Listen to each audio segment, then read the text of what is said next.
இவ்வளோ பெரிய விசாரணை இதுக்கு முன்னாடி இந்த அரசில் நடந்திருக்கா?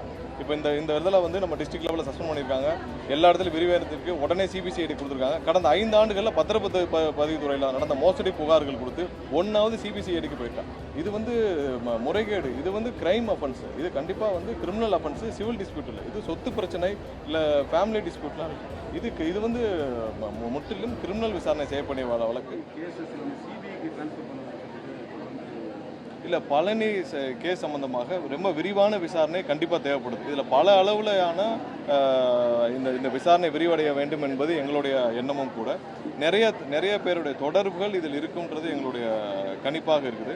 இது ஒரு கேஸ் மட்டும் நம்ம சொல்ல முடியாது. இது மாதிரி பல இடத்துல இதே மாதிரியான போலி பத்திரங்கள் கடந்த 5 ஆண்டுகளாக மேலாக பல நடந்திருக்குன்னு நாங்கள் சந்தேகப்படுறோம். ஸோ இது ஒரு இடம் மட்டும் இல்லை, இந்த விசாரணை விரிவடைய வேண்டும். இதில் சம்மந்தப்பட்ட அனைவரும் கண்டிப்பாக கைது செய்ய முடியும். இது ஒரு பத்திரம் மட்டும் இல்லை, இது மாதிரி பல இடங்களில் பல மோசடி பத்திரங்கள் மோசடியாக பதிவு செய்யப்பட்டுள்ளது. கடந்த 5 ஆண்டுகளில் நிறைய புகார்கள் வந்திருக்கு.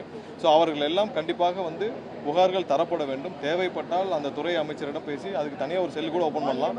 ஏன்னா கண்டிப்பாக நம்ம வந்து இது தனியாக ஒரு கவனம் கொடுக்க வேண்டிய இடம். ஏன்னா நிறைய இடத்துல கோயில் நிலங்கள், அப்புறம் ஏரி, அப்புறம் குளங்கள், நீர்நிலைகள் நிறைய இடத்துல பத்திரம் முடிக்கப்பட்டுள்ளதாகவும், நிறைய இடத்துல ரெஜிஸ்ட்ரேஷன் இல்லீகல் ரெஜிஸ்ட்ரேஷன் பண்ணப்பட்டதாகவும் நிறைய புகார்கள் வந்துட்டு இருக்கு.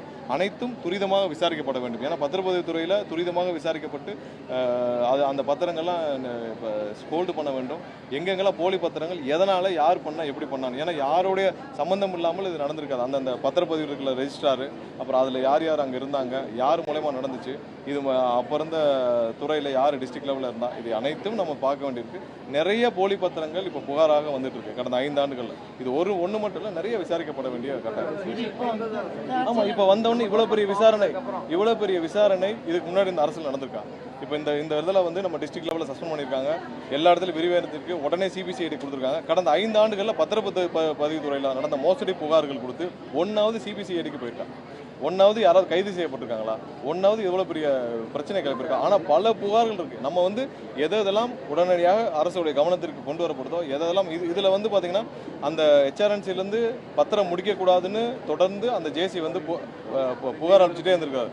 அதையும் மீறி ரெஜிஸ்டர் ஆஃபீஸில் முடிஞ்சிருக்காங்க. அதில் ஹெச்ஆர்என்சியை நிறைய பேர் ரிலேட் பண்ணி சொல்கிறாங்க. ஹெச்ஆர்என்சியில் அவங்களுடைய வேலையை அவர் கரெக்டாக வந்து அவங்க அப்ஜெக்ஷன் பண்ணிகிட்டே இருந்திருக்காங்க. இந்த பத்திரப்பதிவு வந்து பண்ணக்கூடாதுன்னு சொல்லி ஜேசி வந்து தொடர்ந்து வலியுறுத்திட்டே இருந்திருக்காரு. அதையும் மீறி பத்திரப்பதிவு நடந்திருக்கு. மிகவும் நுணுக்கமாக நடந்திருக்கு. நேற்று உயர்நீதிமன்றத்தில் சொன்னது முற்றிலும் ஏற்றுக்கொள்ள வேண்டிய விஷயம். மிகவும் நுணுக்கமாக நடந்திருக்கு.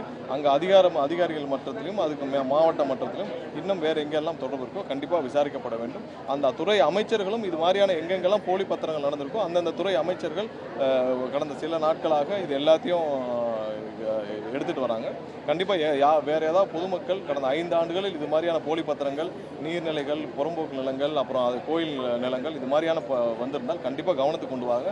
விரிவான விசாரணை நடத்தப்படும். நிறைய கேஸ் ஃபைல் பண்ணாமல் இருக்கு. கடந்த 5 வருஷத்தில் ஒருநாவது சிபிசிஐடி போயிருக்கான்னு எனக்கு தோணுது. எதுவுமே இல்லை. கண்டிப்பாக இல்லை, இதெல்லாம் ஃப்ராட்லண்ட் கேஸ், இது வந்து முறைகேடு, இது வந்து கிரைம் அஃபென்ஸ், இது கண்டிப்பாக வந்து கிரிமினல் அஃபென்ஸ், சிவில் டிஸ்பியூட் இல்லை, இது சொத்து பிரச்சனை இல்லை ஃபேமிலி டிஸ்பியூட்லாம் இது வந்து முற்றிலும் கிரிமினல் விசாரணை செய்யப்படிய வழக்கு.